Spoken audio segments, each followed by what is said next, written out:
今天呢，我来到了台北电脑展的现场，也就是2馆。然后今天的6月3号呢，进行了就是关于 AMD 的发布会也是由我们的这个 AMD 的 CEO 苏志峰博士来进行演讲。那这一次的发布会会发布些什么样的内容呢？让我们进去观赏吧。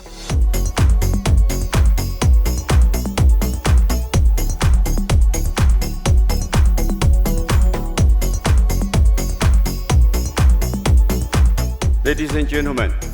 please join me in welcoming Dr. Lisa Su.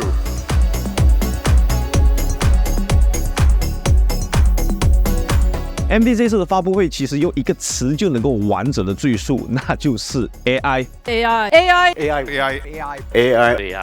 1个小时半的发布会，大概超过1个小时都不断提及 AMD 是如何将 AI 相关的技术整合在他们现有的产品里头。从移动端的 AI PC 处理器到服务器处理器 EPYC， 再到 AMD Instant 加速显卡，以及最后是 Versa AI Edge 芯片，全部都离不开 AI 这个大风口的话题。唯独只有 Ryzen 9000桌面处理器是只字不提 AI。还有就是 AMD 与各大品牌方之间的商业互吹也因为这样1小时半的发布会。Ryzen 9000桌面处理器只用了5分钟就介绍完毕了但其实短短不到5分钟的桌面处理器相关内容其实也蕴含着不少有意思的信息。至于像是 AI PC 乃至服务器产品等，我想大家应该都不是特别感兴趣的，对吧？所以本次节目就只关注在这一次的发布会中有关 AMD 桌面处理器的内容信息。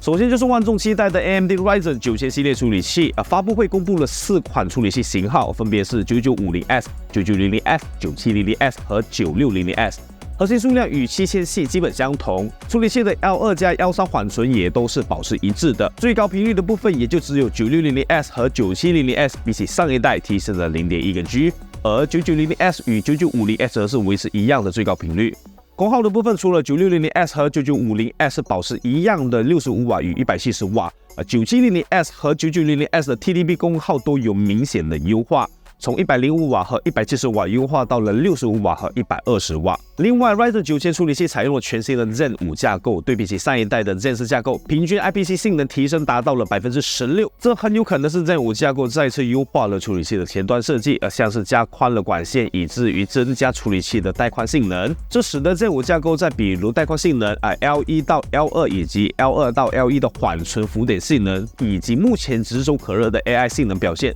都能够拥有最多2倍的性能提升。但这次的发布会并没有介绍 Zen 5架构的制程工艺，考虑到核心的数量、缓存容量以及最高频率基本与上一代没有太大的区别，因此我个人猜测很有可能是继续沿用4纳米或5纳米的制程工艺，而并不是更新的3纳米制程。当然这只是我个人主观的猜测，如果是使用3纳米，那自然是更喜闻乐见的，并且也并不是不可能的从 9900S 和 9700S 这2颗 CPU 的 TDP 功耗相比起上一代明显进步了不少，以及在几乎相同的核心规格与频率表现下，性能却有着明显的增长，采用全新的3纳米工艺制程也并非不无可能。至于对比友商的产品，通过 AMD 展出的性能对比图，Ryzen 9 9950S 对比隔壁的 i9 14900K， 确实不论在生产力或是游戏表现都有着全面的领先优势。生产力性能最高领先 56%， 游戏性能则是最高领先 23%。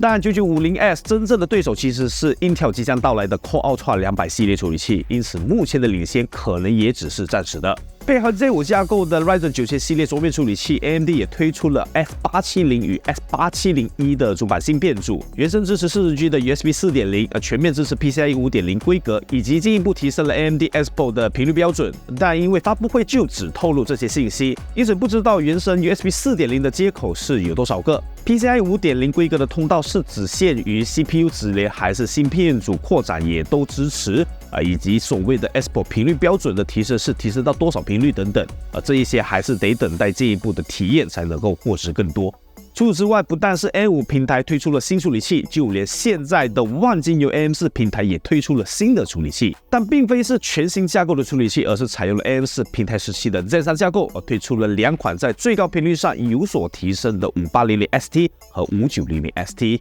并且盒装处理器是自带目前原厂散热器里颜值天花板的 Risk Prism看来 AMD 也发现到了 Zen 3架构到今天依旧很能打。所以特别照顾了一波。AMD Ryzen 9000系列处理器以及 AM4 平台新推出的5800XT 与5900XT 处理器，均都会在2024年的7月份正式发售。但遗憾的是，他们的正式发售价格目前还是不得而知，只希望他们的价格别太高就行了。尤其是5800XT 和5900XT 这两款，本来就是吃着万金油 Zen 3架构的老本，而用户目前对 Zen 3架构处理器依旧感到兴趣，完全是因为他们如今的售价所能够给到的性能一点也不差。因此，这两款处理器是否能够成为热销产品，价格是他们俩最大的推动力。至于 Ryzen 9000系列处理器，我觉得保持和 Ryzen 7000处理器一样的首发价格还是勉强能接受的，就是840的主板价格真的别太高就是了。主板的价格还是抑郁着不少人没入手 AM5 平台的根本原因。最后来说个人观点好了，虽然 Zen 5架构的 Ryzen 9000处理器在整个发布会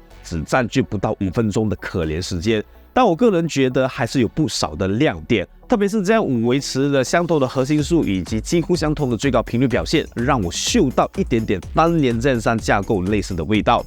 AMD 很清楚不能一味的在堆频率来换取性能，而是把重心放在架构优化上。我觉得这个思路还是比较正确的。就让我们等到7月份正式发售后，来看看 Ryzen 9000系列处理器到底是匹千里马，又或是一头小毛驴，到时候就能够知道真相了。以上就是这一次 AMD 在台北国际电脑展2024的发布会所发布的桌面端产品内容重点分析。喜欢这期节目的朋友也别忘了点个赞支持一下。接下来连续几天还是会有很多有关台北国际电脑展2024的展会内容，不想错过的朋友一定要记得订阅关注一下。那么感谢各位观众朋友们的收看，我是 Kenny， 我们下期节目见。